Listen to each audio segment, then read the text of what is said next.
Alrighty.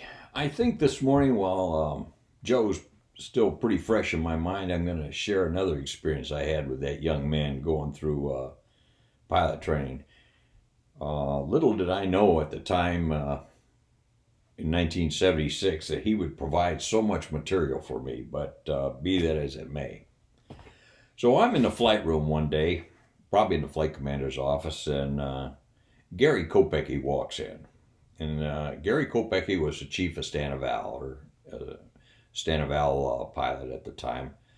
And he came in, he closed the door, and I'm thinking to myself, this is probably not going to be good. And he said to me, who the hell's this Joe kid? What's he about?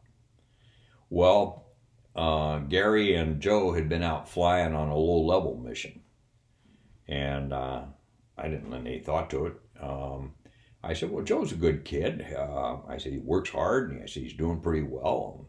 What's up?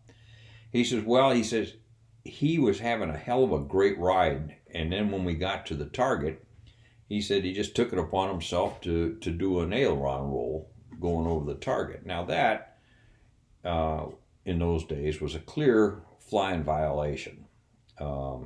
We just didn't tolerate that kind of behavior in the airplane. Matter of fact, we went out of our way to instill discipline, be disciplined, and so forth. And it caught Gary totally by surprise. When they came down, Gary challenged him on it. He said, "What the hell were you thinking? What were you doing?" And Joe told him. He said, "Sir," he said, "I just got caught up in the moment."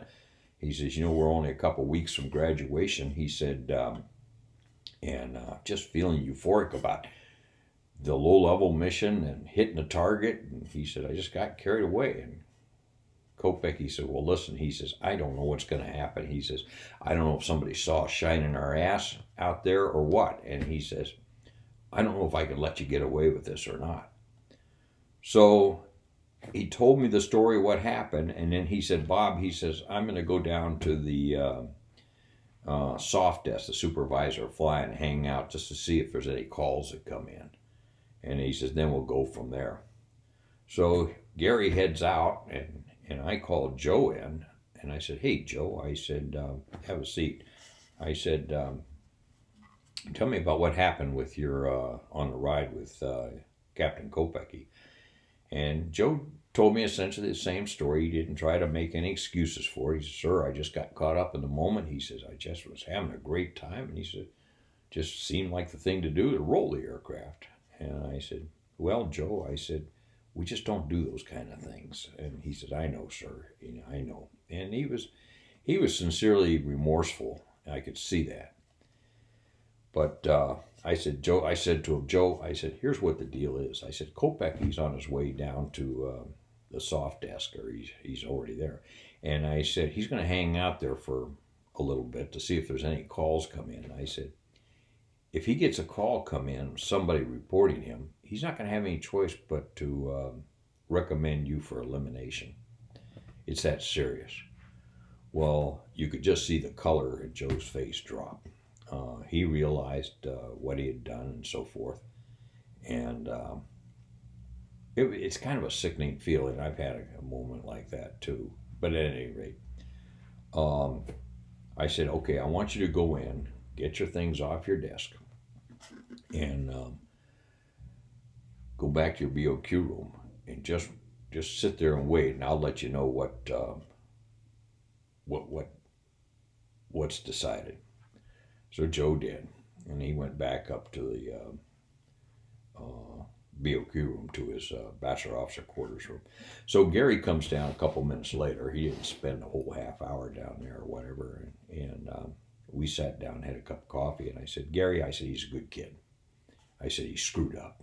Yeah, I get that, but I said, I think he's going to be a great pilot for the Air Force." And I said, "I think we have something we can work with here." And Copic, he said, "I agree." He said, "I agree." He says, "I got to thinking about it." He said, "Kind of reminded me a few years ago." And I said, I know. So he said, "Well, Bob," he said, "I'll tell you what, I'll just let you handle it from here on out. You take whatever course of action you think is necessary." And I said, "I really appreciate it, Gary." Because Gary had all the rights to smoke the kid and no one would have challenged him. But at any rate, Gary went on his way, and I let Joe stew for the rest of the afternoon. Then around 4:30, 5 o'clock, I called him up and said, listen, Kopecky decided that he's not going to say anything. He's just going to give you a good on the ride and forget all about it. So in the morning, I want you to come in, report with the rest of the guys. Nothing's going to be said one way or the other. And Joe thanked me, and that was it. When he came in the next morning, we didn't say anything about it. Didn't need to. Didn't need to dwell on it.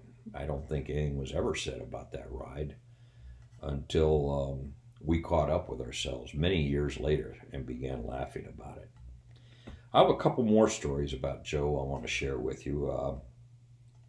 I think you'll be impressed at how well that young man actually turned out. I certainly am. But like I said, I'll save that for another video here. Thanks a lot.